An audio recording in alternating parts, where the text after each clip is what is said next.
What's going on, everybody? Jonathan Rohina here. Welcome back to the Passion Play YouTube channel. Today we're going to be doing a complete teardown on this 2003 to 2006 single spark plug design Gen 2 SV650 engine. Man, that was a mouthful to say. But anyway, we're going to be doing a teardown on this motor right here. She does have low compression and is not within the threshold of compression that I would like to sell it at on my website. So unfortunately, she's met her end. We're going to tear her down for parts. So without further ado, let's stop talking and let's get today's video started.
And just like that, guys, we have a completely dismantled engine. And guys, I'm very happy to say that throughout this entire process, there was no surprises, and all of these components are in good condition and just need to get cleaned up and posted up to the website. So very happy to say that, because a lot of the times you do find surprises along the way when dismantling these engines. But anyway, guys, quick overview part-wise of what we have here. We got the cylinder heads, the jugs, the camshafts, all of the timing components, the thermostat housing.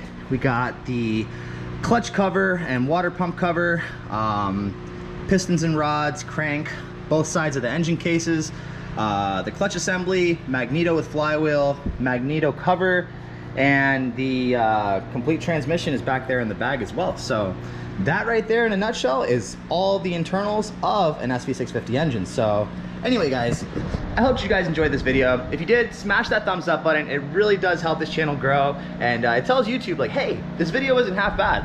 Let's share it with other people. So please guys, hit that thumbs up button. And if you guys aren't already subscribed, what are you waiting for? The subscribe button's like right there, right there. Just smash it, just smash it. And until the next one guys, I'll see you then. Peace.